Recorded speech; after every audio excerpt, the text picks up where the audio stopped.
Good morning, good afternoon, good evening, everyone. Welcome to the third and final day of Nature-Based Solutions Digital Dialogues 2020. For those of you who weren't able to join us on the previous 2 days, my name is Natalie Seddon, and I'm Director of the Nature-Based Solutions Initiative in the Department of Zoology at the University of Oxford, and we are hosts of this online event. So this is the 5th webinar of the 6 that make up Nature-Based Solutions Digital Dialogues. Over the past 2 days, we've been discussing the 4 overarching principles of successful, sustainable nature-based solutions. On Tuesday, we discussed the role of nature-based solutions for climate change mitigation, debated the value of biological offsetting, explored the critical importance of ecosystems other than forests and how to move the nature-based solutions and narrative to a whole landscape approach and to a whole socio-ecological system approach. Yesterday, we explored what it will take to empower local communities and indigenous peoples to drive the delivery of nature-based solutions. We heard about the global standard for nature-based solutions being led by the IUCN, and we discussed the critical importance of biodiversity for resilient nature-based solutions. Today, we move on to debating the paradigm shifts needed to mobilize large and sustainable flows of finance for nature-based solutions, the value of nature-based solutions in a post-COVID world, and the role of the UNFCCC and the UNCBD in supporting successful governance of nature-based solutions at the national level. To reflect on the past 2 days of talks and set the scene for today is Justin Adams. Justin has spent 25 years championing innovation and sustainability in both the private and public sectors to address the climate challenge. For the last decade, he has focused on accelerating nature-based solutions to create rural jobs, reverse biodiversity loss, and avoid climate breakdown.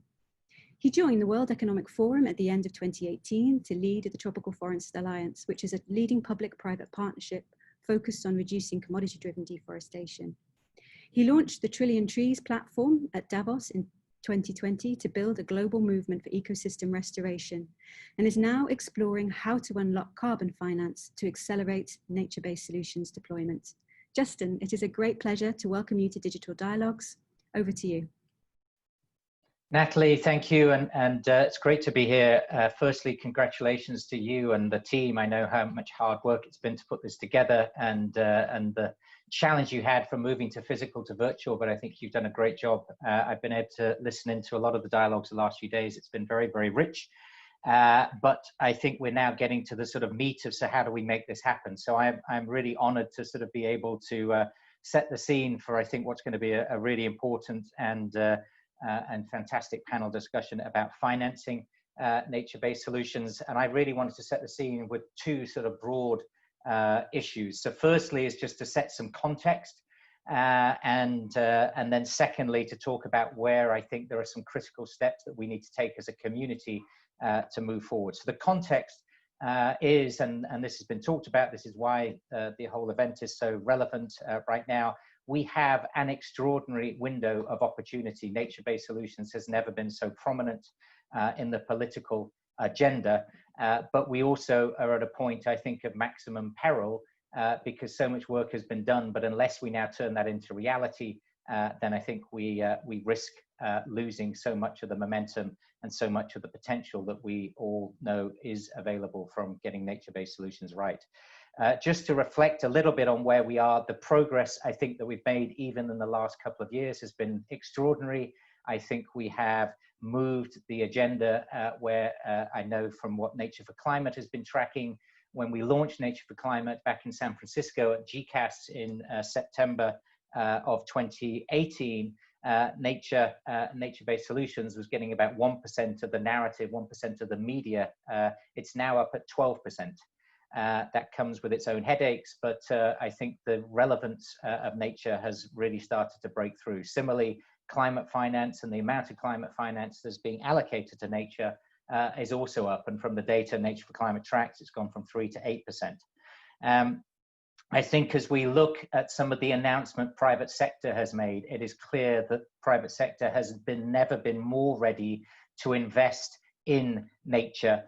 There needs to be a lot more detail fleshed out of what that looks like, but the commitments that we've seen from many of the tech companies on the west coast of the US, Amazon, Apple, Microsoft, to name a few, as well as some of the big emitters and what's happening with the airline sector, at least pre-COVID, and then what we see from some of the fossil industry, there is a tremendous opportunity to unlock private sector capital in a way that we have never seen. And I think the finance sector is also catching up. Thirdly, I think if we look at the campaigning that will be there around COP26, it is very encouraging for me that the UK has nature as one of the 5 key themes that it wants to champion moving forward. And that builds on the great work many were involved with in terms of the UN Climate Action Summit we saw last year, where for the first time nature was its own track. It's still troubling for me that resilience is seen as a separate track when, of course, they're so intertwined, as indeed has been brought up so many times during the last couple of days. And then as we look to where we are in the middle of this desperate crisis, which is likely to be causing a recession of the likes that none of us have experienced in our lifetimes, then the COVID situation and importantly, the COVID recovery, I think creates this tremendous opportunity for how we can bring nature into the heart of how we build back better, how we enable a green recovery. And I know many of the panelists are going to touch on that as we go forward. So given that that's the window we've got, what can we do as a community to really try and move things forward? And as I said, I think both we've got the window, but it's also, I think we're at a very perilous stage in terms of how nature fits. And I think what is new is that we have a real urgency. There is a window that is open, but that window will not be open indefinitely. I think my own view is that's a window that we have for the next 18 months to really get things right. And to get things right, we need to recognize that any policy-making process in any country with any political persuasion, whether it's right or left, is messy. And I think that inevitably is going to involve compromise. And so I think the challenge for us is how we as a community can move forward to get things moving in a way that they have never been moving, rather than make sure everything is perfect before we start to get things moving. So I want to call out 5 things that I think are important and that I hope will tee up some of the panel discussion. Number 1 is the narrative. And I think we have, as I've already outlined, I think made nature much more relevant than it's ever been. If it's going to stay relevant now, I would say the highest priority is to talk about jobs and talk about economic opportunity. And nature, whilst it's cut through in lots of areas, it is still very peripheral in most economic and finance ministries because it's still seen as somehow separate. Our job is to make sure that nature is seen as integral to the economic recovery. And right now, we're not doing that. I think whilst there are all sorts of nuances, whilst there's all sorts of issues that need to be addressed to ensure that we get nature-based solutions right, and it is certainly not only a climate mitigation opportunity, and nobody I've worked with on this issue in over a decade has ever suggested that planting eucalyptus is the only way that this is going to be addressed. But the squabbling that we see with the community arguing with itself, and then other parts of the climate community continuing to argue that nature is a distraction, is frankly not going to help our cause, given the gravity of the situation and the urgency of the economic recovery that we need to get back. Secondly, we need clarity on pathways for policymakers, pathways for business. All the businesses, we have a group called the Natural Climate Solutions Alliance. We brought that group together with the World Business Council for Sustainable Development. There are many businesses sitting around the table who thought they were doing a good thing by talking about how much money they could mobilize to support investment in nature-based solutions, only to be shocked by the complexity that exists in the field and the visceral reaction that some of them receive in suggesting that they might want to invest in this space. If we want private sector finance to play a role, and let's not kid ourselves that private sector finance is going to be one of the main sources of finance available compared to how much squeeze there will be on public finances in the years ahead, then we have to be able to give clarity to what type of approach, what types of investments will enable us to move this transition forward. Similarly for policymakers, what can they do? Where are some of the wins with policymakers? One of the criticisms that we received, and it creates all sorts of tension, but is what on earth is the White House doing wanting to invest in this space? And there is all sorts of political considerations that we need to think about, but there will be wins that are put forward over the next 6 months, which are going to enable and unlock more money out of the federal budget to support reforestation and restoration in the United States. So we can argue about whether that's a good thing or a bad thing, but there's at least some policy pathways that many partners on the ground in the US have been working on for a long time that mean there's a policy fix where we can give real clarity. The policy clarity that's also been brought into the European Green Deal is also exemplary of the type of things that we're going to need to move forward. Thirdly, we need to be able to measure the right things. I think lots of people recognize the limitations of GDP. There's some great work that Cameron, Mark, and others that you'll hear from today are doing in terms of what we're going to measure. But it's going to be really important as we think about building back better that we start measuring things at a much deeper level and start to get our economic system working for nature rather than against nature. Fourthly, and this is the crux of the panel discussion today, is how do we close the financing gap? We know money going into nature today, but we probably have a gap of at least several $100 billion per year of what's needed to address biodiversity, let alone the broader climate issues, compared to what is there today. So what we also know is from the World Economic Forum's report on nature, the risks of nature that nature presents, or the loss of nature presents to the economy, is it's approximately $44 trillion. So about half of the world's GDP is dependent on nature. So unless we get this right, it also creates this colossal overhang for the broader economy. There are going to be all sorts of discussions already starting to occur about how we can mobilize more money. In economic ministries, I think there's going to be really interesting discussions about what debt for nature might look like and how we can have debt forgiveness. That creates enormous opportunity, but it also creates the potential for all sorts of arguments about what good and bad investment in nature or what type of forgiveness might be portrayed with that. We have to be looking at subsidies, and the amount of subsidies are going to be shifted. There's already pressure on systems like the Brazilian subsidies going into its agriculture system. How do we reform subsidies in a way that can work with nature rather than against nature? But as I said, it's not just going to be about the public finance. How we mobilize private sector finance, and in particular, how we mobilize finance for ecosystem services or for carbon, I believe is going to be one of the key ways that we can unlock new sources of finance not currently available. We have been talking about the rules, the accounting principles, the mechanisms for 2 decades or more. It was my entry point into this broader agenda. And yet we are still stuck in a quagmire of the complexity of this rather than being able to move beyond that. The power of the narrative, to go back to my first point, the power of the narrative, of a simple narrative, cannot be underestimated. There's a great quote from a gentleman called Oliver Wendell Holmes that says, "I would not give a fig for simplicity this side of complexity, but I would give my life for simplicity on the other side, on the far side of complexity." I think we've spent long enough in the quagmire of the complexity. The community knows what needs to be done. There's all sorts of opportunities to get this right as it's implemented on the ground.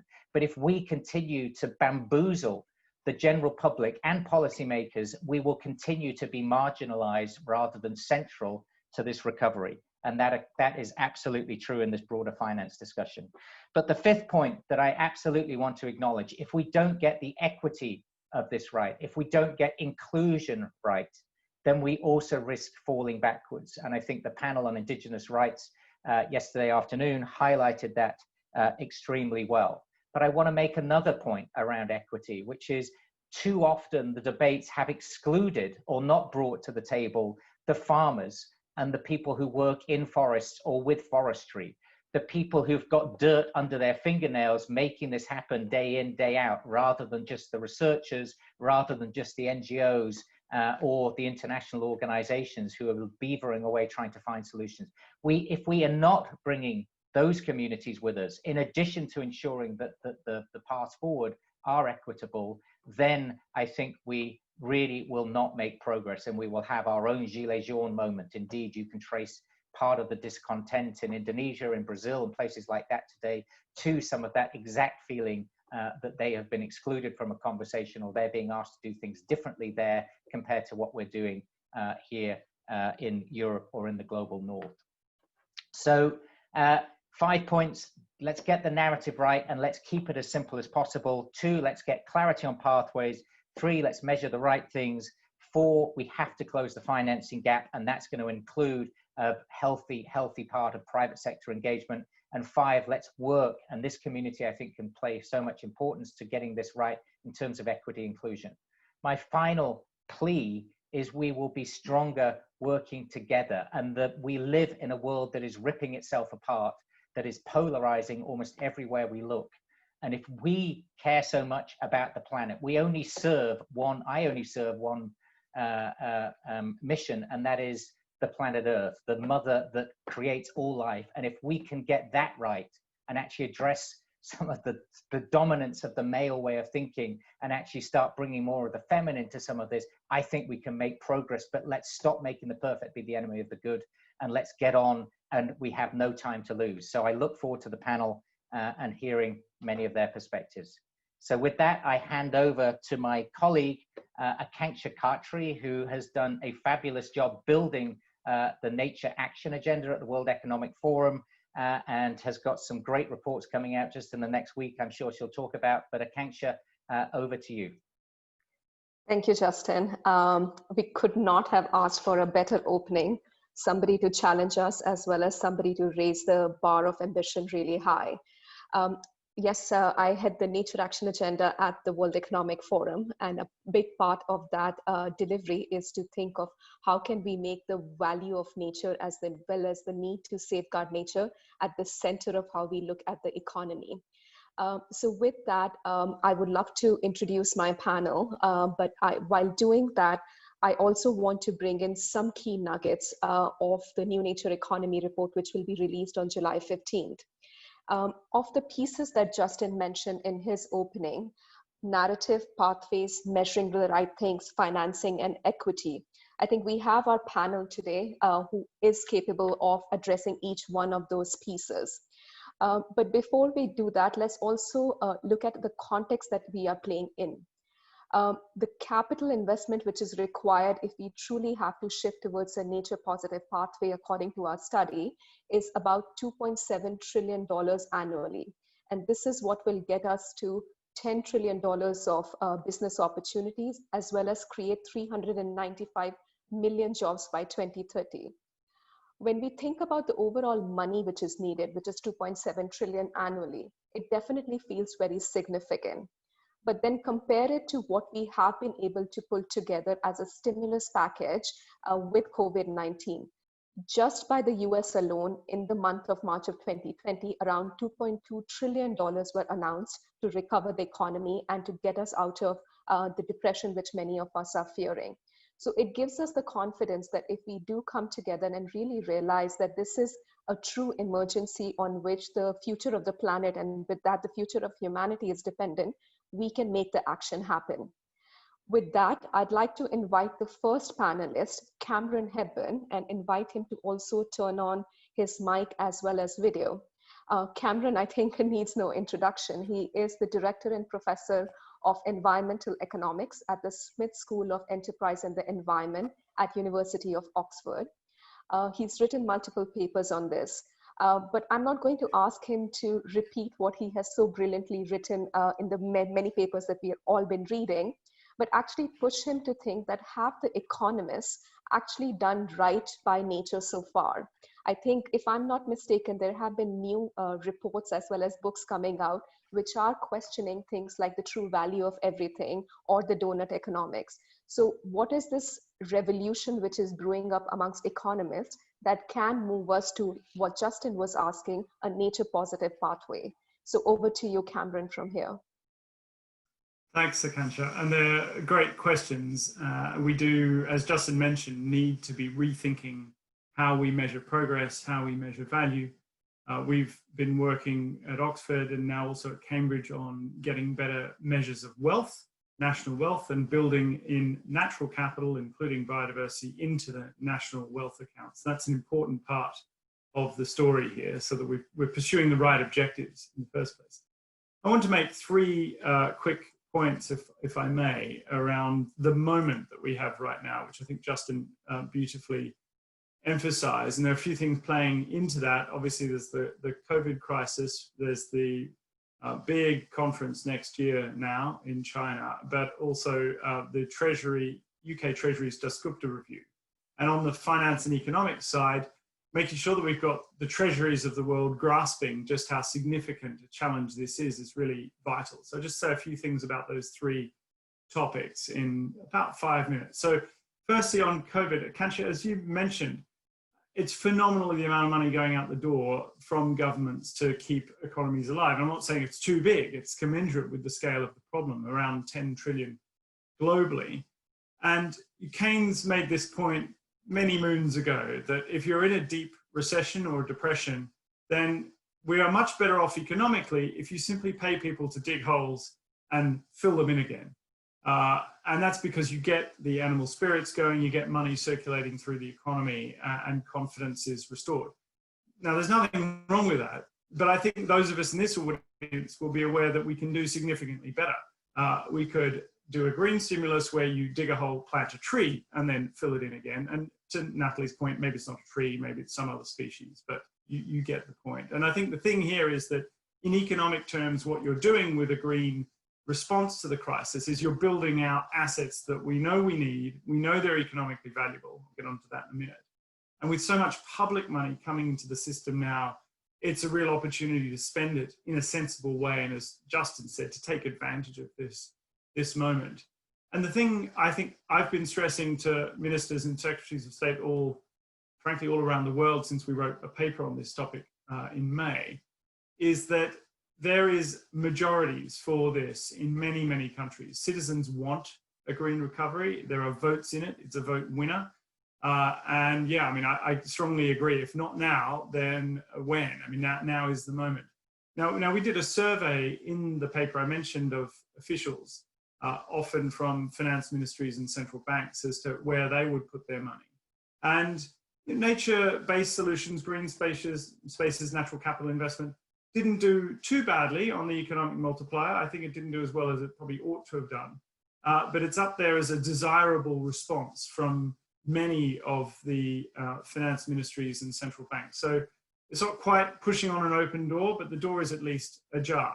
And so with that, let me move to one particular finance ministry, that in the UK, where we have the Dasgupta review on the economics of biodiversity underway. And because of time, I'm not going to spend too long. I'm going to give you two numbers from the interim review. Partha Dasgupta is professor at Cambridge, has identified that the own rate of return on nature, as it were, in simple dimensionless terms is 19% per annum.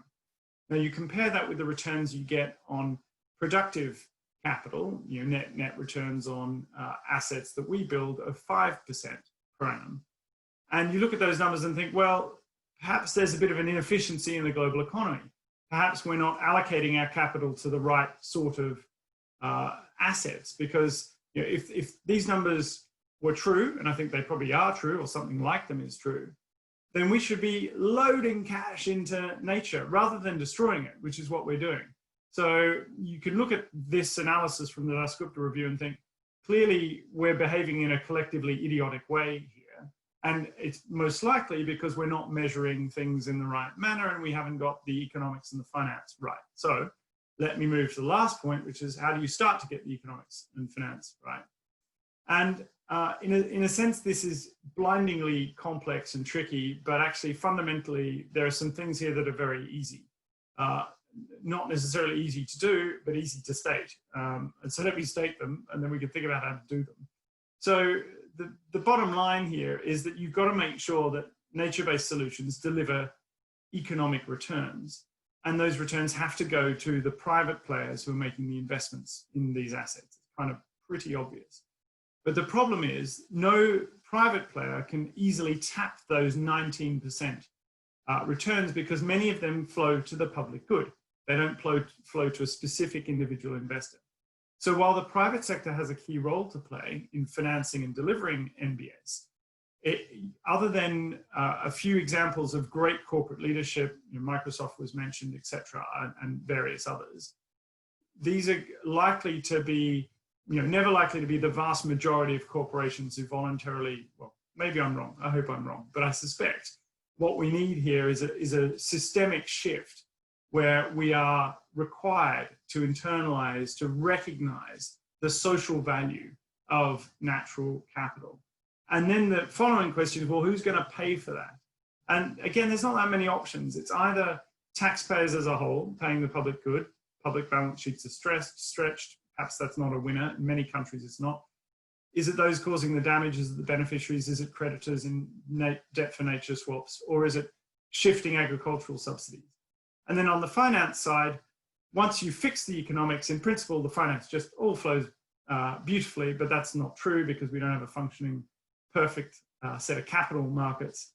So the other set of interventions we can think about here to scale up finance to NbS is reducing the risk of these sorts of investments. And perhaps I can say more about them in the discussion. Thank you, Cameron. That was extremely, again, helpful because the point on externalities is one that economists, businesses, policymakers, citizens have been struggling with for a very long time. But for the first time, it does feel that it is rising to the surface. And many businesses want to be able to take some sort of a proactive approach on the impact that they have on the environment that they operate in. And much as I would like to believe that it is for the global public good, let's not forget for most businesses who operate on this only planet that we have, it also determines the future of their businesses. Without a sustainable as well as a reliable supply chain, commodities, many of the things that we are used to in the modern life would not exist. And with that, I think I'd like to invite our second panelist, Mark Goff, who's the CEO of Capital's Coalition, and has indeed been looking at this topic of how do we measure as well as account for externalities into the way businesses operate and get them to actually show some of their environmental impacts on their operational and financial balance sheets. So over to you, Mark. Would love to hear from you on your experience with companies and if you truly feel like that the start of this decade will be a bit of a different scenario for us than the past decade has been. Thank you, Akanshka. And once again, an extremely good introductory question there. Am I hopeful? Maybe I'll get to that in a minute. If we can just jump on, I'm afraid I haven't got control of these slides, the next one. So one of the first things I just wanted to set out to make sure it's clear to everyone here is this relationship between nature-based solutions and natural capital. And this is one of the things that we are continually coming up with new initiatives and new ways of thinking about it. Nature-based solutions is so obvious. It's an obvious thing to do. As Cameron was saying, when you dig the hole, put a tree in it. Don't just fill it back in. So this is something we should have been doing for a long time, but it hasn't been gaining traction. And I think the reason why it is because there has been a lot of momentum in other areas, including in natural capital. And natural capital, these stocks of resources that create a flow of benefits, that create then value for businesses and society. That then creates these needs, which then the nature-based solutions deliver on that. But you can't deliver nature-based solutions unless you understand the values that are being delivered. And that's where natural capital and nature-based solutions are really connected. So don't, whatever you do, start thinking of these as being separate initiatives or being competing initiatives. They're not at all. These are things that all come together to help us to make better decisions in this way. If we can just go on to the next slide. So the Capital's Coalition recently has formed. It used to be the Natural Capital Coalition. We were doing a lot of work with businesses and organizations around the world, supporting them in the way that they were applying this concept of capitals. The interesting thing was, as organizations, as businesses started doing that, it became very, very obvious that actually this had people impacts as well, human capital, social capital, produced capital. And therefore, they started reaching out to that community. But a lot of that community was saying, no, you're the environmental crowd. We don't want to talk to you. We're dealing with the important issue of people here. But this is a systems approach, as we know. And I think this is one of the key things that capital starts bringing through into this debate, is actually we need to see this as a system. It's the interconnection. In fact, I was having a conversation this morning with someone around the green economy movement. And the whole idea there that actually we've got these shoots appearing at the moment, lots of different shoots. But unless we can see how they connect, if we change agricultural policy, if that isn't connected to all of those other policies as well, it doesn't give us the returns that we need it to. So it's about the system connecting. So what we've done recently is we've connected up the Social and Human Capital Coalition with the Natural Capital Coalition. So these two communities coming together through the capitals work all together. And it is these significant issues that we're facing, whether it's climate change, biodiversity loss, inequality. The biggest challenge I think with this, and my background's in business for about 20 years before this, is that we haven't got the sufficient information to inform those decisions. We've got these great concepts, these great ideas, but what we're not doing is embedding that in the day-to-day running of organizations. To do that, we need to have this capitals approach. And that's what provides the accounting rules, provides the fundamental robustness underneath these decisions. And we are seeing a lot of this happening. We're using capitals obviously to do this. In the community now, we've got at least 370 organizations from all different parts of society, from government, from business, etc., all taking part in this process. They're the ones that have signed a piece of paper. There's about another 20,000 that we're engaging in about 95% of the world's countries now. So there's a lot of pickup of this concept. Why is it not really coming through though? Because there's a long way to go. Well, I think that what we've been doing over the last 5 or 6 years is really just foundational. What we're now going into 2020 to 2025 is moving from this language of we could do it into we should do it. And then by the end of this decade, and I think it needs to be quicker than this, we need to move into must. And this must bit is where we start having regulatory approaches, we start having social norms which are changing, and we are seeing glimmers of that already. If we can just move over to the next slide as well, the final one. So there's 4 different ways that we're seeing that this is happening. First of all, as Justin was saying around changing the math, we've been doing this for a long time, we've been looking at it, there's lots of foundational work. That is now, though, starting to become standardized in the way we do it. We're actually working with the Value Balancing Alliance at the moment, which you may be familiar with, a group of businesses that have come together with the big accountancy firms to rewrite the generally accepted accounting principles and bring in all of the work that's gone on over the last 5, 10 years around capitals thinking into the accounting principles that are used by all businesses in the decisions they make. This is a fundamental resetting of how it works. We're also doing some work around living wage, one of the significant drivers that's connected to a lot of the biodiversity loss that we're seeing, a lot of the problems that we're seeing. If we can solve that one as well, then that starts coming into the joint solutions. Around changing the conversation, which is the second bit, there's lots of different things that are going on here, including national platforms around the world. Changing the rules, we're doing lots of work around nexuses, around food systems change. 7 countries at the moment, we've got teams of people there looking at the smallholder farmers, large agri-firms. How can we bring in capitals thinking to underpin those decisions that are looking at agricultural policy, the changes there? Nature-based solutions, a key part of that. And then finally, change the system. We were one of the founders of Business for Nature last year. The government dialogue that we're running with 100 governments that are looking to change GDP that Justin was mentioning before. In fact, at this moment in time, the UNCEA, which is the System of Environmental Economic Accounts, have their meetings going on, looking at the standardization processes they're using with governments that we're engaging with here. It's how all of this comes together again that is going to help us to drive those solutions. And we do have leading businesses that are doing this. Olam for one, and I don't have time to name all of them, but Olam has been doing this work for many, many years. And the really interesting thing here is that when they've started looking at this, they've taken all of the capitals that they think are important. They're now actually passing this over from the sustainability team to the finance team. So this is now sitting within the finance department within Olam. Very importantly, Rishi there, who's leading the work, is now taking control of that in the finance department. But also they're now able to start getting preferential cost of capital in because they're able to identify the risks, make better decisions day to day.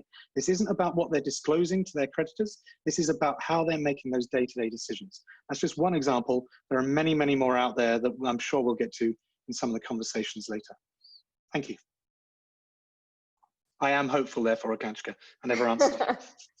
Thank you. It's always good to hear that you are hopeful.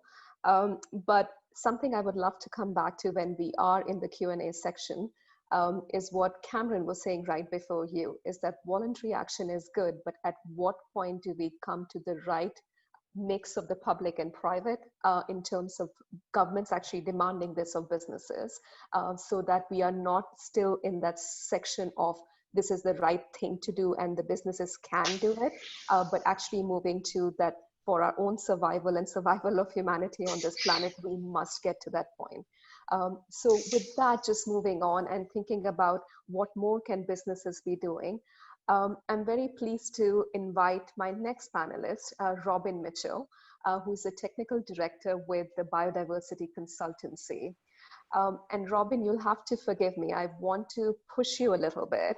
While you do a lot of work with businesses, and so does the World Economic Forum and other organizations, there is a stat which does worry me a little bit. I think on the last data that we had looked at, about 242 of the 500 companies which are most exposed to deforestation risk still had made absolutely no commitment to ending deforestation. And there we go again in 2020 and 2021, inviting companies to be making more commitments, more targets, as well as just standing up on stage. Can we really be hopeful? Will there be change this year onwards? Yes, of course we can be hopeful. We have to be hopeful. What we've seen in the past is, leadership starts with a few and then others follow, and we're definitely seeing that. I'll go into it in more detail. But kia ora koutou from Aotearoa, New Zealand. Welcome everybody. Thanks for the opportunity. My perspective is coming from the think tank consultancy. We do work a lot with the private sector. We also work with governments, NGOs and finance, so a little bit of a broad perspective. But I'd like to consider in the next few minutes just how private sector investment is going to scale, or how it could go to scale, how it could reach the potential of nature-based solutions. So where are we at? Well, we know investments are increasing rapidly, but we're far off the scale to which nature-based solutions could be deployed. This begs the question, what is the appropriate scale? Well, corporate climate targets vary enormously currently, both in their ambition and focus on nature-based solutions as part of that. It's partly associated with the extent to which nature impacts and dependencies are an issue for the business model, and partly to do with the risk on the business of the transition of our economies, the decarbonisation transition. However, we might think perhaps of somewhere between 10 and 50% even of climate targets could be fulfilled by nature-based solutions for different companies. Again, varying enormously between sectors, perhaps maybe 10% for the oil and gas at one end of the scale. Obviously, for them, reduction and removal would have to take precedence, whereas for companies with a heavy dependence on agricultural supply chains, we might see that perhaps appropriate going to scale would be 50% of their climate targets from nature-based solutions, simply because regenerative agriculture can not only sequester, it can avoid emissions through degradation, and also potentially through increased yields that we're seeing around the world, actually avoid future conversion. So we're far short of the potential scale so far, but we are moving in the right direction. Certainly among our client base and beyond, we see a lot of assessments, commitments being discussed, in some cases made, targets being set, and investments being investigated and going ahead. And this is across the board. With tech companies, with the extractive industries, consumer goods, personal care, food and beverage, fashion, we are definitely seeing a lot of movement. However, there are barriers. That's why we're not going to scale. So I just wanted to present in the next couple of minutes just some ideas. How can we overcome those barriers? How can we realize this private sector investment potential to mobilize it? First of all, I think just a fundamental, very simple thing, something we've noticed over the years of working with different companies to make change, to inspire change, to help them with changes, is the decision structures. And nature-based solutions really demands a cross-divisional decision-making. It's way beyond the environmental sphere. And a lot of companies don't necessarily have those interdivisional structures to facilitate that. We need sector-specific platforms to share the business case and experience of piloting both mechanisms in the field and also finance for nature-based solutions. This is something we've seen working well with biodiversity and the mitigation hierarchy, no net loss sort of approaches in the past. And clearly, as I've highlighted, with the different emphasis to different sectors, it really needs to be sector specific. Forming coalitions. Again, this is something we're seeing happening, but we could see a lot more of it between public, private, and NGOs. A good example is the Land Degradation Neutrality Fund. That's really quite formative. Have a greater emphasis on nature-based solutions over natural climate solutions. So I imagine this has been discussed in the other webinars. Nature-based solutions being much broader in emphasis of the different benefits, whereas natural climate solutions are focused on just the carbon mitigation. There's a growing realization, a growing sensitivity, certainly among our clients, of the potentially negative impacts and maladaptation of natural climate solutions on socio-ecological values. So just the simple fact of getting that conversation out there, really understanding the multiple benefits that can come, will help break down the barriers. Climate, biodiversity, broader sustainable development goals. Leadership.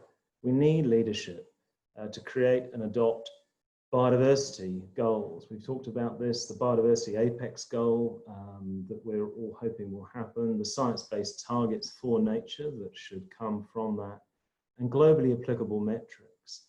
If we can get that kind of corporate targets coming through as they are coming through for climate, for biodiversity as well, that will go a long way to bolster the business case for investment in nature-based solutions. We see scores of companies now already signed up with the science-based targets for nature groups. So, you know, we are seeing progress in this, but that's a couple of years off from actually getting the metrics and targets. And we are seeing business coalitions, of course. Some of them mentioned already.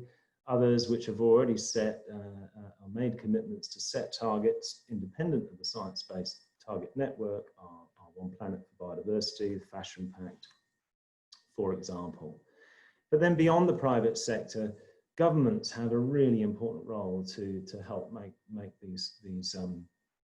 these finance flows come through from the private sector, in particular to create mechanisms for payments for ecosystem services. You know, the private sector or one party alone in nature-based solutions can't capitalize all of the benefits. It has to be multi-sector. And indeed, you know, governments, if they are to you know, enable to meet the nature-based solutions that they've got in their nationally determined contributions, those kind of payment for ecosystem service mechanisms will have to be put in place anyway. Interestingly, some analysis, internal analysis commissioned from some science and NGO organizations by one of our clients actually analyzed some of the scientific data on potentially cost-effective nature-based solutions towards the Paris targets, which talks about a third being perhaps cost-effective. For them, they reduced that by a third again, so really only 10% they saw as being cost-effective. And similar analysis I've seen coming out of the WBCSD. So, you know, really need to recognize, that really shows us that we need to recognize other benefits in order to make investment in nature-based solutions financially viable. And finally, the scientists really need to come up with better evaluation frameworks and metrics and reduce some of the uncertainty. We're hearing a lot of uncertainty coming from our clients around cost and effectiveness. So there's lots to do. Thank you, Robin. I think you do definitely raise the point of companies which are at the forefront of it. We just need to, I think, be able to tilt the system, as one of the previous speakers had talked about, like the entire system needs to change so that we are just not limited for this change agenda to some of the pioneers like Olam or a Unilever or a Kering, but actually it becomes a norm. So I'm sure we'll be coming back to that question. I would also encourage the fellow panelists to look into the Q&A sections which are coming up. And one of the questions that is being raised multiple times that I'd love to come back to all of you is the struggle between growth as well as nature protection and sustainable management. So does the world need to look at a degrowth scenario, or can we truly decouple economic growth from resource extraction? But before we do that, I think I still would love to hear from my other two panelists, the first of whom is Timon McPherson. Timon is the director of the Urban Systems Lab at the New School. And it will be speaking to us more around the urban systems, which of course are one of the biggest drivers of economic growth today, but also where the future of this planet is. If I don't know my numbers wrongly so, until 2030, the expectation is around 1.5 million people will be added to cities every week. So that will really be our future habitat. So how do we make it more nature positive, as well as really reset our relationship with the way we live in cities? So over to you, Timon. Great, thank you, Akansha. And that is definitely the point I want to pick up, is really the potential and the power of nature-based solutions in and for cities. And one of the things I find kind of interesting about where the potential is, and I think this is true for our panel here, it's something I want to push on a little bit, is that the focus is largely on nature-based solutions, been a lot around mitigation. And because of that, it's been largely thinking about the focus and the kinds of investments and mobilizing finance in non-urban areas. And yet, if you look at least one study, the build out of cities to accommodate this additional massive rise of people moving to and population growth in cities, expectation of something similar to your numbers, Akansha, 70% of people on the planet living in cities by 2050 or thereabouts. That's a number like 95 trillion in infrastructure that still needs to be invested. And so if we start to think about how green infrastructure or urban nature and biodiversity in cities as part of that infrastructure build out, well then this isn't just about money that's part of solution making. This is simply part of the urban expansion, the infrastructure needed, and how do we get NbS as part of that infrastructure investment, I think is a key part of the conversation. We're already at a point where over half of people live in cities. And so my overarching point here really clearly is that I think cities are the critical locus for NbS investment. And this has not necessarily been the locus of the conversation at global or even national scales. And so when we start thinking about this and we think about the direct benefits of NbS for people, again, this is going to be mostly in cities where you see this very direct translation of a solution where people need it most. So I want to think about this, but I think another sort of larger conversation that we need to have is about how this differs in global South and global North situations. We also have to be asking and answering NbS to what? And this has been taken up in some of the other sessions already, but I just want to emphasize here, it's clear that ongoing global urbanization and climate change are on this collision course. And so extreme events are on the rise. We see this all around the world. Both people and infrastructure are being affected and economies are being affected. And yet these impacts are most pronounced economically in terms of total number of people and in terms of the total infrastructure affected in cities. So as we've heard, climate change is one of the most important challenges facing humanity, challenging sustainable development, but nature-based solutions for adaptation and resilience, not just mitigation, has to be a key part of the focus for NbS finance. So I highlight this because the investments that are going to have the most economic benefit for the prevention of loss and damage from climate-driven extreme events are going to have to be about protecting cities. One of the examples of NbS, and I'm going to drill down a bit from some of the other speakers and just give a few really sort of local examples just to kind of bring this home a little bit, are about urban green spaces and green infrastructure. So for example, during the COVID crisis, people all over the world now, and we're seeing this time and time again daily, are recognizing the role of ecosystems and biodiversity in cities as critical infrastructure that is central to human health and well-being, and not just some kind of add-on amenity. And I don't just mean this is happening in sort of the high seats of decision-making. This is happening among the general public. So there's a moment here of opportunity, I think, partly because of the importance of this in the COVID crisis. And I want to dig into this. Some of the recent work we've been doing in our group, we've been looking at both how climate change and COVID present impacts on similar groups, similar people being affected by these kinds of risks, where we're seeing overlapping risk from multiple forms of either disasters or similar kinds of extreme events. And we're also seeing that adapting to one may create additional risks to another. And as we all know, one of the key advantages of nature-based solutions is that they can provide multiple solutions simultaneously. So I'll just give you a little bit of an example of this in New York City. On the map, on the right is a map of New York City. Here we've seen that some of the same neighborhoods where we've been documenting neighborhoods that are facing extreme heat from heat waves, that are facing flooding from extreme rainfall or coastal storms. These are the same areas that are being impacted the most by COVID. And the reasons for that is because it's the low income and the communities of color that are facing the impacts, both from climate change driven extreme events, but now we're seeing this from COVID. So on the left here in this graph, you can see actually the percent of positive cases of COVID in New York City, and it's the low income that are the ones that are really being impacted the most. And we know this is systemic, and I'm bringing this up to kind of create the challenge space because I think this is important in terms of how we really think about where to mobilize finance and where to invest in nature-based solutions. We know this is systemic, and it's not just New York City. This is all across the US, and I would argue that this is not unique to the US.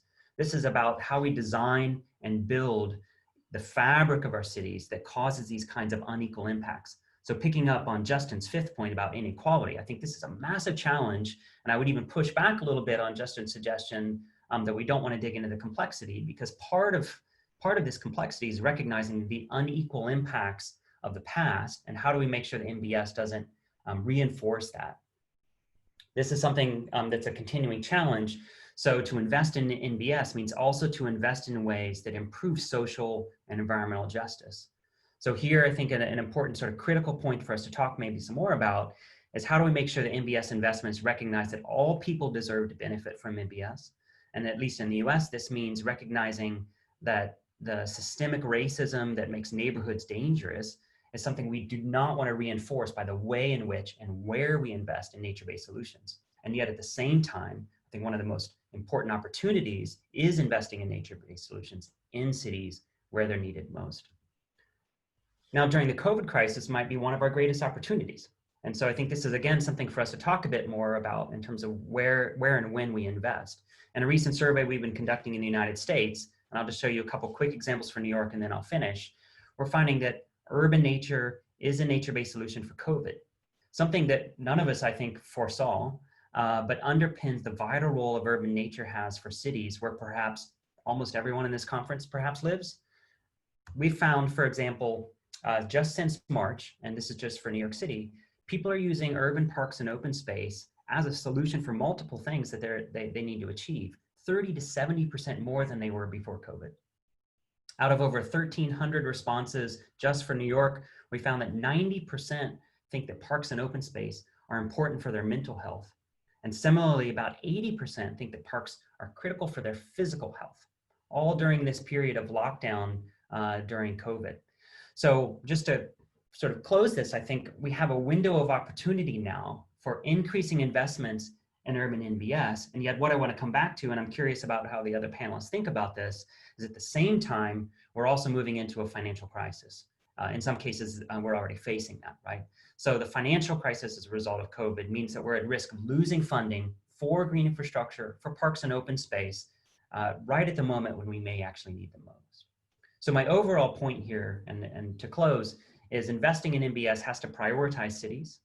And from a financing perspective, we're at a critical point where there's widespread public recognition that we could take advantage of in terms of how NbS are part of critical solutions to multiple challenges on our urban planet. But we need to ensure the NbS are not left out of priorities as national governments start to reprioritize in the context of the current economic challenges that we're facing. Thank you. Thank you, Timon. That was a very practical representation of the challenges that we face, as well as why we need to just energize our momentum, making sure that this is really a priority for governments going forward.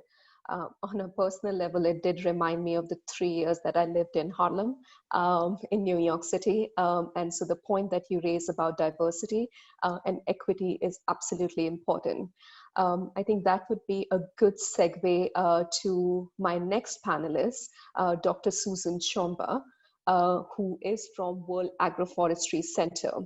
And if I could say this on behalf of many people, that it's very important for the environmental community to start looking at it not just like a nature crisis, but really nature and people crisis, because it affects people who are in the marginalized sections of the society, as well as within rich countries, the ones who suffer the most from this crisis. So the more we can bring the people dimension, that's where it is easier to sell to a policymaker as to why we need to prioritize this and why it is part of the post-COVID recovery. But more on that later. With that, I'd love to hand it over to Susan Chomba and to hear from her what's happening really on the ground and how we can pave the way for a equitable growth. Over to you, Susan. Thank you so much. I'm very happy to come in and sort of tie in the key messages that most of my co-speakers have been talking about. So I'll bring experiences mainly from research that we've been doing and my work on the ground. I manage the Regreening Africa project based here in ICRAF in Nairobi, which is using nature-based solutions to restore degraded lands in Africa. And so very little about some aspects about finance, but mainly based on our reflections from our work on the ground.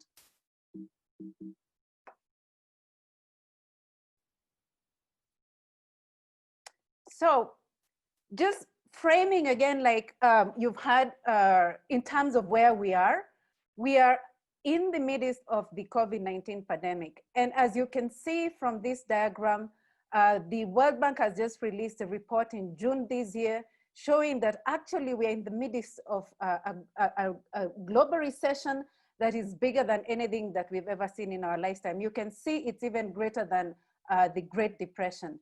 And so when we are talking about financing for nature-based solutions, we have to place things in context and think, how is the world going to react? How are governments, private sector, and local communities going to react in the midst of this pandemic in order to be able to mobilize finances for nature-based solutions? And I think humanity is at crossroads. We are at crossroads in the sense that we have a choice. You know, the first option that we have is the business as usual scenario. And the business as usual scenario is where governments are going to start redirecting financing into trying to re-energize the economies. And in that case, also contributing to more greenhouse gas emissions and exacerbating natural resource exploitation, either by local communities or companies, big multinational companies. And that kind of an option is actually going to lead us into more problems that than we already are in.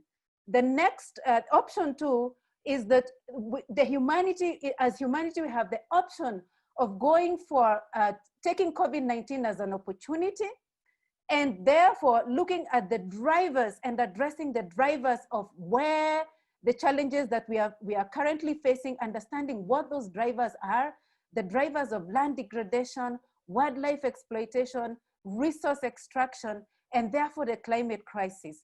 And if we can be able to address those, we are using COVID-19 as an opportunity to change the way we look at investments in how we build back better. Now, option two requires a paradigm shift.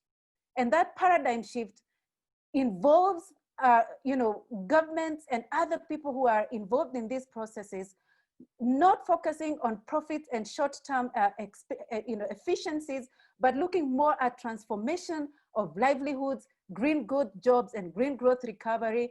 And as you've also heard from the last presenter, looking at how we can bridge the inequality gap. So option two obviously comes with a transformational element. And the question is whether humanity has reached that point where we say, we've had enough, we need to change the way we look at things, and therefore we are going to invest in sustainability and long-term investments and not just short-term investments and profit. So in terms of the funding gaps that we have, nature-based solution is a wide concept. But for this one, I try to look at what are the gaps in land restoration, which is the field in which I'm working in.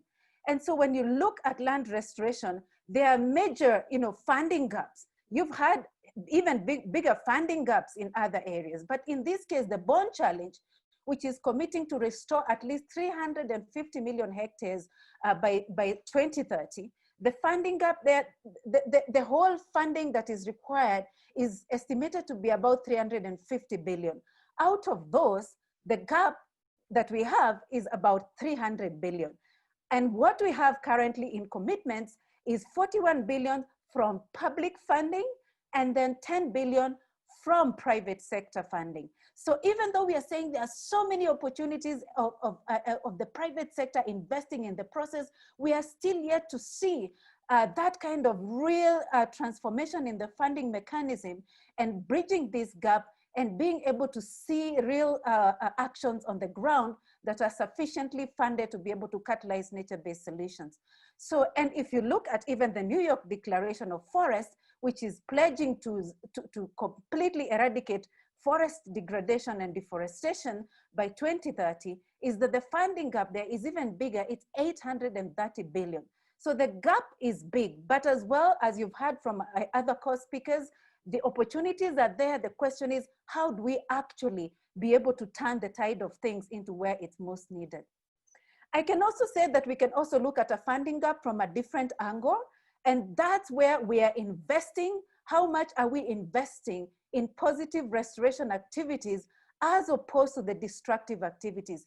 You've heard about processes that lead to land degradation, and there are a lot of government incentives, including taxation, tax cuts that are given to these companies, as opposed to money that is being invested in restoration process. And I don't have figures for this, but one thing I can be able to say is that perhaps if we compare the two, we can be able to see how much we can save by funding more of the positive restoration initiatives as opposed to the destruction of activities, the destructive activities.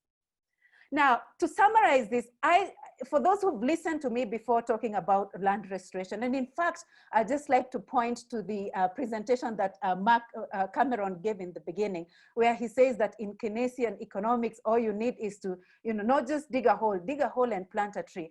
But from the implementation side, we are learning that it is not just as simple as just planting a tree. It's actually planting the right tree in the right place and for the right purpose. Because just planting any tree, I think that mentality of just planting a tree might lead us even to bigger challenges than we currently have.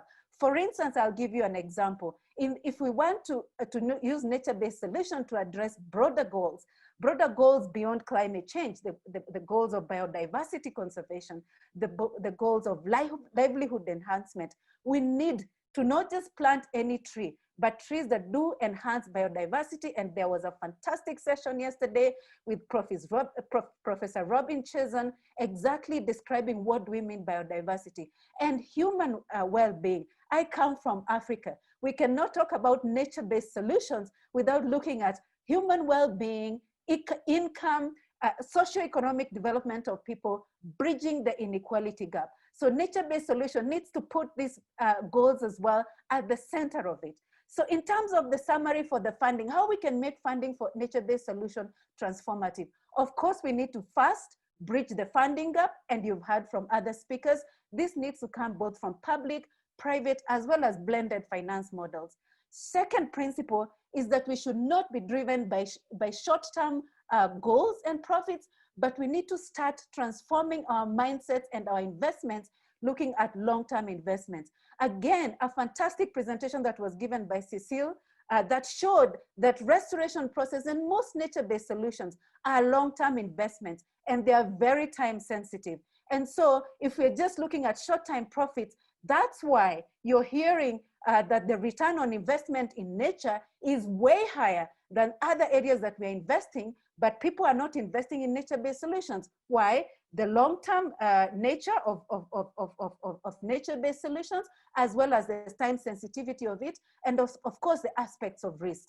So my third principle is that for developing countries, we need to think about nature-based solutions and supporting low carbon development pathways, and not moving in terms of economic development and forgetting that then we can cause more harm than good. And the fourth one is monitoring and reporting of funding. We need to go beyond return on investment to look at social and ecological returns on investment. And the fifth one is on policy, that we need to have policies that do reward sustainability, but also cost externalities. And this has been demonstrated in agriculture.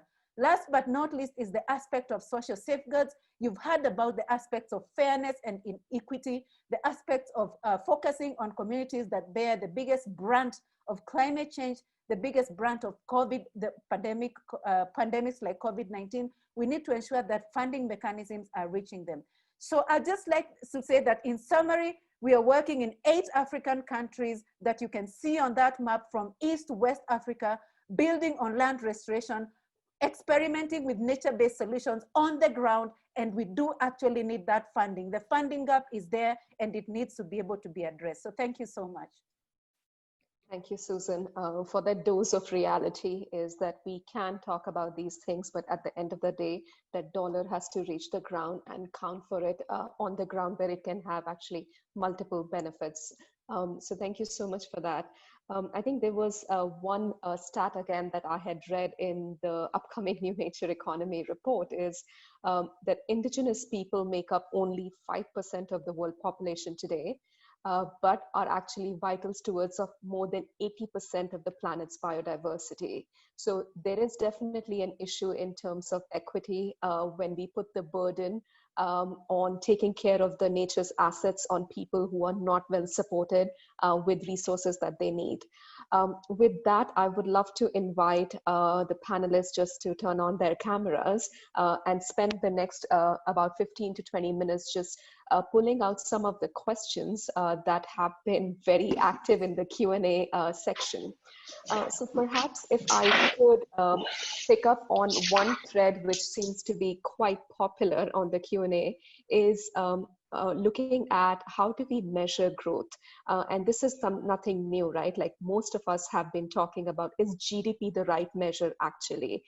And with the world struggling with both economic growth, equity issues, how do we change that system that we are all tied into? So perhaps Cameron, as the economist on the panel, if I could invite some thoughts from you also, since you seem to be closer to some of the studies which are happening anchored in the UK Treasury. What are some lessons that we could take forward from here on? Thanks. I mean, I think the first lesson is that GDP is what it is. It's a measure of economic activity. It doesn't tell you anything about human welfare or the usefulness socially or otherwise of that activity. Even as a measure of economic activity, it's a bit rubbish because it misses out all sorts of home activity. You know, I spend a good chunk of my life increasingly now looking after my children.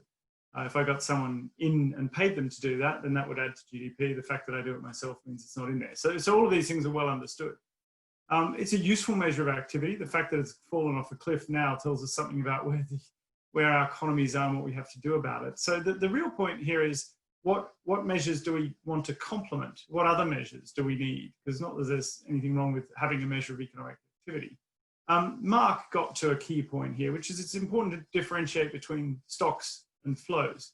And if GDP is a measure of how active we are, what you want at a minimum to complement that is a measure of the stock of the wealth of a nation, the capitals that we have.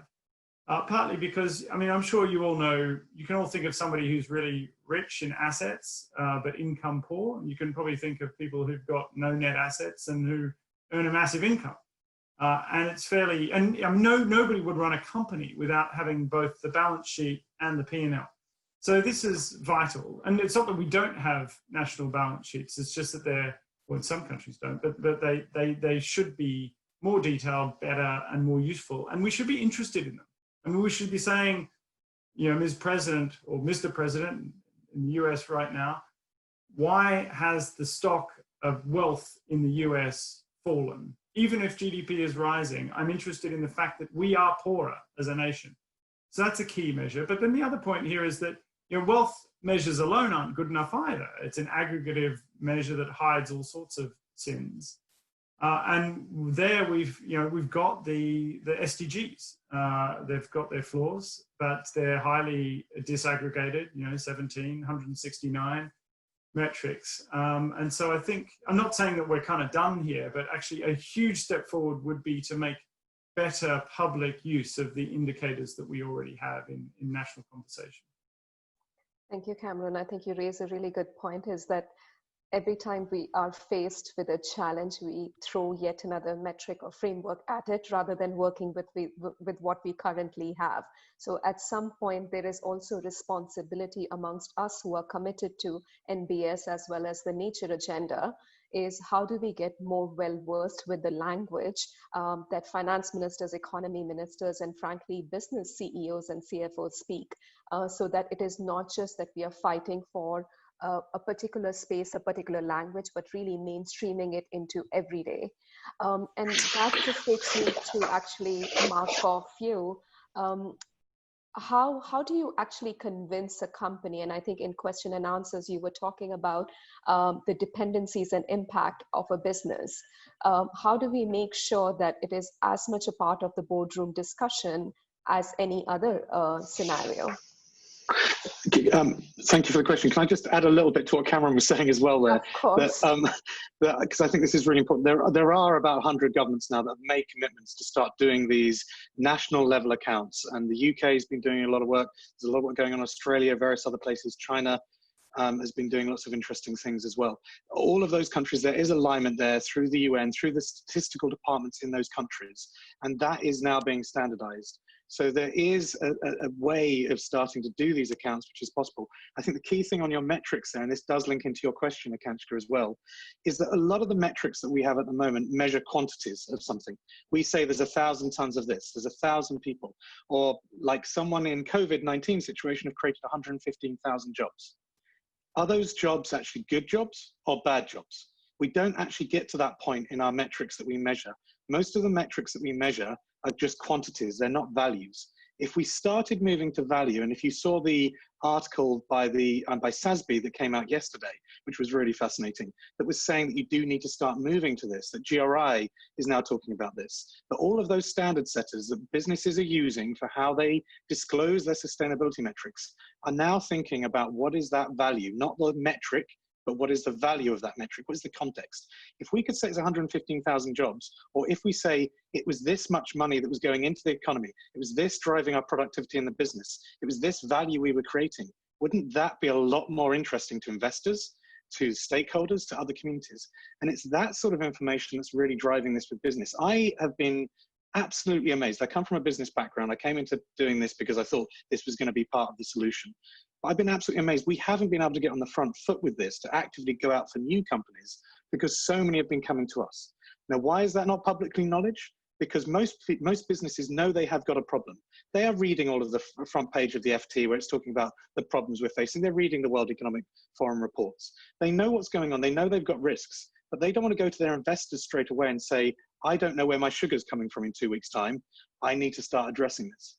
So we're working with an awful lot of organizations who are starting to do this in the background of their management accounting, not in their disclosure. And I haven't found anyone yet, any business yet, that has said, if you go to them and say, I've got better information for better decision-making in your business that will make your business better at what it does, at even just making money. Oh, and it has these side effects around environment and society and things as well, because they're real risks for you. No one so far has said no. So I think that this is a wave that is coming. We just need to keep on pushing that and going in, not talking about sustainability, but talking about core business, talking about what they're doing. And actually through that, we're bringing in this value, which is essential to their business. It's not an either or, it's an inclusive piece.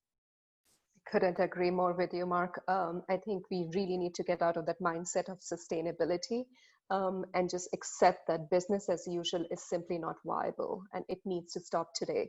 So the sooner we can start adapting the language that businesses understand that this is needed for the survival of the economy, the business, and of course the planet is quite key. I think the other piece that actually Susan was raising is around pure financing. And we could look at the economy or the nature-based solutions in a couple of buckets. So some of that will come from companies in their supply chains and operations by doing good. But we also do need to raise funding into restoration and conservation projects on the ground. And maybe with that, I'd love to just hear a little bit from Justin, both given that I'm his colleague and I know how much he's driving us on the financing for nature-based solutions work, is how do we get a typical mainstream BlackRock kind of an investor to get excited about investing in nature-based solutions? Like, what do we need to do as a community or as players to increase the money flowing into these solutions? Over to you, Justin.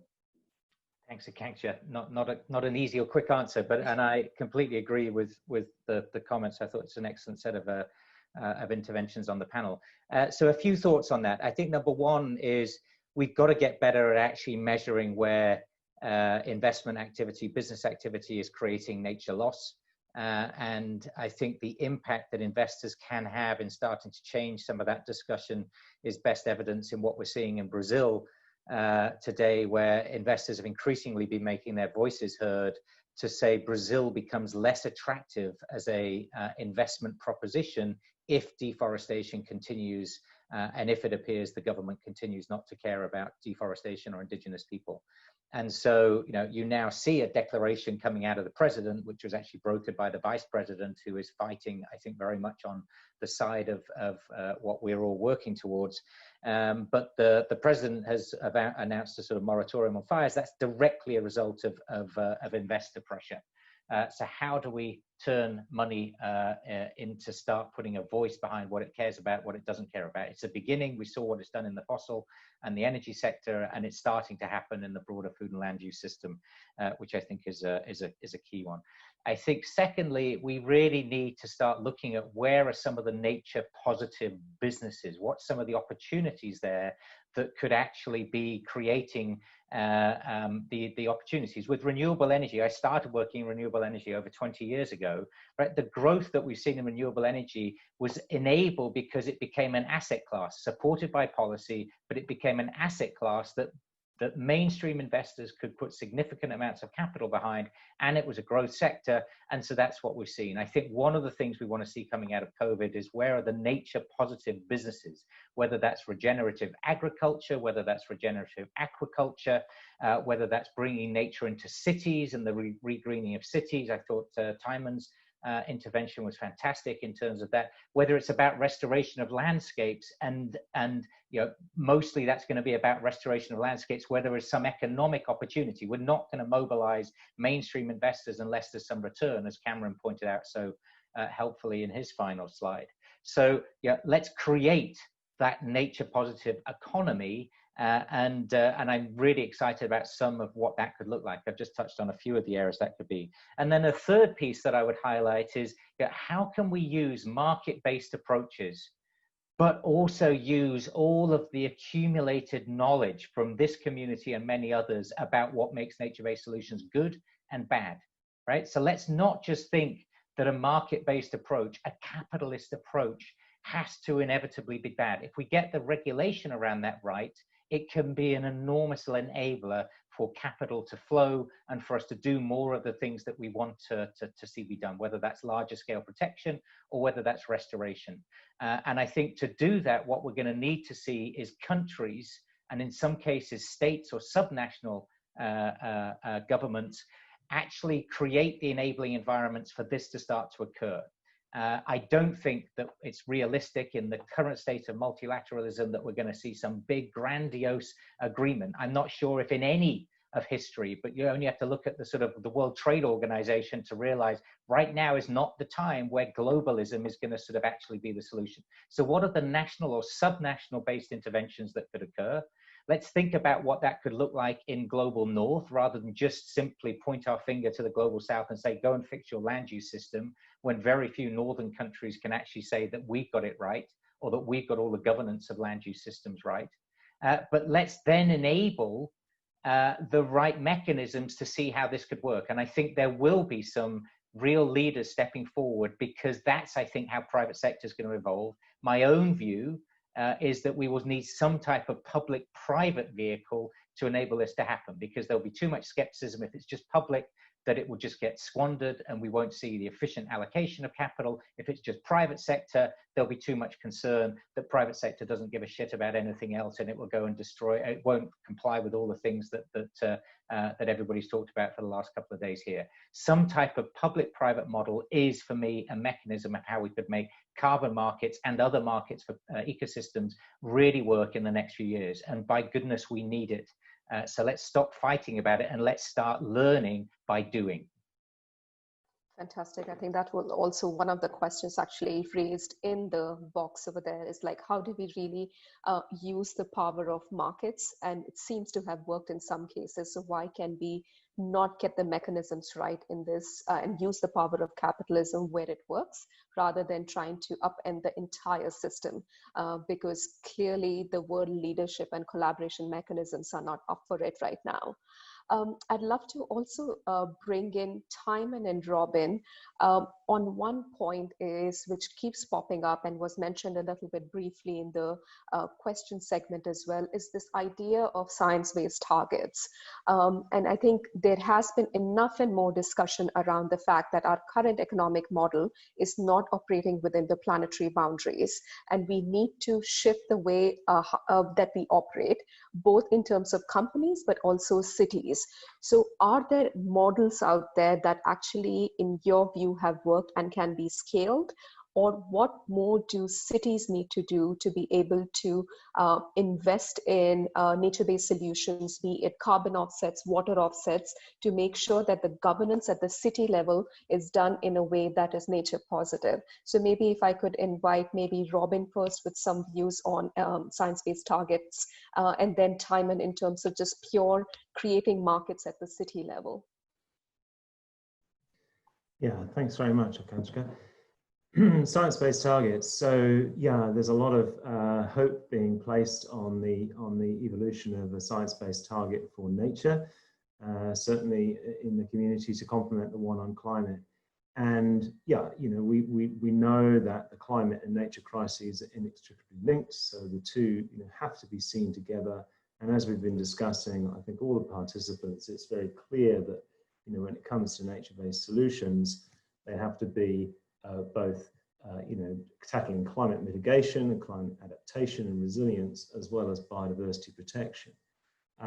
So yeah, you know, the creation of a target, both a global apex target, a societal goal, as well as mechanisms to you know, downscale those targets to either cities or companies and their supply chains, their footprints, is absolutely fundamental, and something that, you know, we've seen happen a lot. You know, so there's a lot of companies, even though the science-based target network still hasn't come up with the, you know, the conclusions and the methods and the metrics. You know, as I mentioned, you know, there are scores of companies that have signed up. There are others that haven't signed up but are doing their own internal exercises, and just going through the process of trying to work out, you know, a company says, okay, we want to move into the space where you know, we're actually part of the regenerative economy, you know, the nature positive that Justin talked about. What does that look like for us? You know, yes, it doesn't answer the question of, okay, for society to stay within a planetary boundary, what is the goal? But if they just look at their own footprint and their own dependencies, their own impacts, and say, well, how can we equal that, and how can we make it work in other ways with our business model? So for example, you know, with an oil and gas company, it's like, well, yeah, well, we've actually got quite a lot of physical risk of our installations. You know, how can we invest in nature such that we're sequestering carbon, you know, we're protecting against climate events, you know, and we're protecting biodiversity? For an agricultural company, it's about water, it's about soils, you know. So once they start thinking about the scale that's required, and that moves to solutions, and yeah, it's quite a powerful approach to really work through the target setting. Can I just clarify, Kanchka? Sorry, just to be clear again, it sounds sometimes when we're on these webinars and things that we're just introducing, science-based targets, nature-based solutions, natural capital. There's all these different things. Erin, the CEO at Science-Based Targets, and I talk all the time. All of these initiatives are connected, and as Robin was just saying there, you need to understand those impacts and dependencies to set the target. We're not setting the target, Science-Based Targets Network is, but you'll need to use some capital thinking underpin it. So don't go away from this feeling, oh, there's more initiatives. It isn't like that. These are all parts of the toolbox to help us to do it. I think we've got to be clear about that. Absolutely, yeah. I think the SBTN is headed by Erin Billman, and it's indeed true that they will be coming out with an interim guidance on targets for nature by this summer. And then, of course, the targets come out in a bit of time. But with that, maybe I'd love to hear also a little bit from Timon. Sure. Well, I think some of this has been said, but one of the important opportunities in cities, I think, is the way in which cities are responding. Certainly, they're responding to the mitigation challenge of addressing climate, and I think certainly in the U.S., one of the things we see is that where the leadership is on solving the climate challenge is coming from cities. On the other hand, the sort of challenge within cities is not about mitigation. It's really about adaptation, especially in terms of the climate context. And it's not just about climate. And so that is where, to your point, or your question, Akansha, is where I think there's opportunity to really mobilize finance. And this is about resilience and adaptation. As not only governments are trying to figure out how to protect their infrastructure, their economy, and their citizens, but also the private sector is slowly realizing, and I think the insurance and reinsurance sector is again slowly, but hopefully will become a little bit more fast about realizing that those investments are seriously at risk under the rapid uptick of climate-driven extreme events, frequency, intensity affecting cities most all around the world. That's going to be a place to really start to mobilize solutions, and nature-based solutions are clearly part of that context. I mean, it's been over a decade since cities have started investing in nature-based solutions to deal with even single challenges, let alone combined challenges, right? In New York City, for example, which has been copied all around the world, in 2010, they realized that investing in green infrastructure as a nature-based solution for one challenge, just stormwater, just dealing with stormwater, right? That saved billions of dollars. And so they were able to mobilize $1 billion investment pool just for one little challenge. It's not a little challenge, of course. Almost every city around the world is facing stormwater challenges. But you can see this model that's being replicated. And so we're seeing billions and billions invested in region by region by region. And I don't remember if it was Mark or Justin that mentioned this, but for example, this prioritization of NbS and the Green New Deal in the EU is, I think, a great sort of recognition of how far we've come in the last decade, of the importance of starting to mobilize investments by city governments. And the sort of remaining task, I think, is to really see the private sector come on board to recognize that it's their assets that are at risk as well, and that nature-based solutions really offer what some have called, and we see this language starting to show up, for example, in the American Society of Civil Engineers, a way to think about safe to fail infrastructure instead of a 20th century model of investing in fail-safe infrastructure. And that's why I put up this slide about NbS and the sort of green infrastructure and urban natural areas as part of an NbS solution as critical infrastructure. Is that we need to start shifting this language in terms of what finance is willing to invest in, to see that protecting their assets, which is also about protecting people, is investing in NbS in that way. And cities, I think, are an amazing opportunity, especially given the amount of finance that's going to be flowing to building out cities, not just to deal with climate, but just to build cities. Absolutely. I think it's at one point, I think in one of the discussions I was having with UN Environment, even for the post-COVID stimulus packages, one of the biggest investment will be in infrastructure, particularly when it comes to Africa and South and Southeast Asia. So how do we make sure that infrastructure is actually nature positive? I'm mindful of time, so I would love to just go around the virtual panel table and ask each one of you one question. So maybe starting with you, Susan. I'd love to know that we are in 2020 right now. What is that one change that you would like to see in this year, which for the next decade will attract more investment in nature-based solutions? So a change, a wish for 2020 so that we land the year 2030 well. My biggest wish for a change is for humanity to focus on our common common future, and especially to look at deep issues of social and economic inequalities that are facing us, that are making the pandemics that we're experiencing, including the pandemic of COVID, that are making it affect different people in very, very different ways. We cannot continue to ignore aspects of social justice and expect that we shall be able to overcome future pandemics. We are in this together. And so my wish is that we would start looking at that either as scientists, as practitioners, as business development people, or private sector. This is really, really going to be critical. And for me, this is the call for nature-based solutions to make that kind of a transformation. If we don't want to see the moral hazards that have been raised in previous sections, moral hazards of exacerbating aspects of injustices and inequalities, trying to address some of the problems that we are trying to address, like climate change. So for me, that's the key call for this year. Fantastic. Thank you, Susan. Robin, if I may invite you, one change that you want to see in 2020, which will trigger the next decade for a nature positive growth. Thank you. Yeah, well, I think if we could get to the position that we are now with climate, where investors see very strongly that if businesses are not moving fast to achieve climate targets in line with societal goals, that is an investor risk. If we can see that happening for nature loss, whereby any implicit nature loss in a business model is seen as an investor risk, then we'll be a long way along the road, I think. Fantastic. Timon? Thanks, Akansha. I think I'm trained as an ecologist. So, for me, it's like biodiversity is sort of central, and there's sort of like a personal value system there. But I don't think that's true for the majority of people on the planet. And I think there's something really critical to change there. So on the one hand, some of Justin's comments when he started off this whole discussion about the urgency that we already know, mostly what we need to know, and that we need to be moving fast. I think that's absolutely true. And yet at the same time, I think we have to be focused on how the next generation of leaders and decision makers on the planet are going to think and value nature.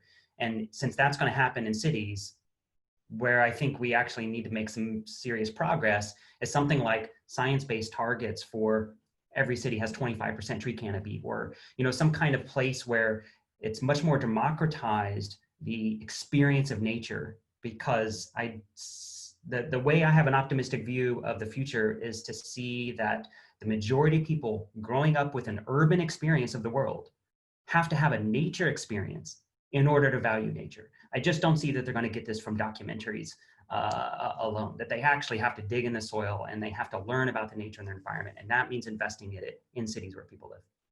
You hurt me a little bit that my growing tomatoes on my balcony is not good enough, but I definitely see your point. We need to bring nature into the cities. Cameron? Hi, if I can stretch your goodwill and name two things that I'd love to see change. So the first is the way in which we spend just vast sums on agricultural subsidies that actually destroys nature, when in fact it would be not easy, but compared to some of the other things we try and do, actually pretty straightforward to redirect that money to nature positive activities. So it's going from the same entities to the same entities, just paying them to do more sensible things. That would be a huge win. And the second one is, if you trace the destruction back, it's all about loss of habitat, really. And then, I'm oversimplifying. And then you say, what's causing the loss of habitat? Well, again, it's primarily the food system. And then what's driving those? Well, yeah, a couple of massive oversimplifications here, but I think if we could shift some of the norms around what an acceptable diet is, that's not going to happen in 1 year. I accept that. The agricultural subsidies probably won't either, but it could. Those two things for me are two of the biggest things, biggest levers for change. Thanks. Couldn't agree more. I feel like the food, land, and ocean use system is for nature loss what energy transition was for climate or carbon. Mark? Thank you. I was going to say something very similar to Susan, but she's already said that. I'll choose something else. So I do think that that whole thing about the system collaboration is really key. But maybe a practical thing I think is if let's lock down where we are with the math here, the actual accounting rules underneath it. If we can do that, that's a fundamental basis to all of these other things we're going to have to do. If we can get that bit right, and answering your question earlier from Akanshka earlier on, you know, we have to move into this must space now. It's been fine that we've done all these voluntary approaches and things like that. There's certain boundaries around this. There's certain thresholds, there's certain limits that we can't go beyond. We know those now. That needs to be our boundaries to this. We have to move into, no, it's not good enough now just to voluntary do this. There has to be some must in there. And that starts with these accounting principles. Thanks, Mark. Justin? I love everything everybody said. So I'd go back to what I said. We all need to work together because we're only going to solve this with a collective response. And we have to stop all trying to be individually right because none of us actually see the whole. We shouldn't underestimate we are in a culture war. And if we work together, we have a real chance of turning the tide. And if we fight and squabble and disagree, then we will continue to lose. So let's work together. Thank you, Justin. And just want to thank each and every one of you in the panel. It was an absolutely fantastic discussion. I think we got lots and lots of questions from the now 235 participants who were able to join us. I just want to end by going back to the 5 points that Justin started us with, was to come up with a narrative. And I think what I really heard is that the narrative has to have human beings and at the center of it. So there has to be no dichotomy or tension between humans and nature. It really has to be part of the same solution, and just get the urgency of it right. The second thing he had mentioned was really identifying the pathways. It's like, how do we ensure that there is a nature positive business model, which is agreed upon? And the point that Mark was raising is, how do we look at the stocks and flows of these things and make that a part of our pathways? I think the other point he mentioned was on what do we measure? And I think I personally have definitely taken away a key message which Cameron raised is, let's not try to reinvent the wheel or fight the system. I think GDP is not perfect, and I think we all know that it's not perfect, but let's add to it rather than completely shifting it 180 degrees. So how do we measure the value of these pieces instead of just looking at what the representation of these pieces is? I think the fourth piece was around financing, and the big part is indeed like, how do we get corporates to care about it in the same way they care about climate-related risks and disclosure, and most importantly, create an investment asset class for nature-based solutions. And finally, and definitely not the least, none of this will work if we do not take into account equity and sustainability, and realize that we are not only in a nature crisis, but there is a fundamental societal discord right now. And the only way we can resolve it is we can bring people together, and that requires leadership. Leadership from everybody who's present here, because we have to be in it for the good fight. So thank you so much. But with that, I want to give the last word to Natalie, who did a brilliant job along with her team in pulling this panel and the other panels together. Over to you, Natalie. Thank you to everyone for a very stimulating panel discussion, for such articulate, very direct, frank, challenging, occasionally provocative and insightful interventions from everyone. And thank you, Akanksha, for a truly excellent moderation. You struck an amazing balance between being provocative and yet also providing synthesis. So thank you all very much. We have much food for thought, and we'll be sharing a summary and some of the key points made by this brilliant panel with our broad audience. Thank you also to our audience for your questions and comments. And please tune in again this afternoon for the final panel on nature-based solutions governance, on our third poster session and the closing keynote by Christiana Figueres. Thanks very much, everyone.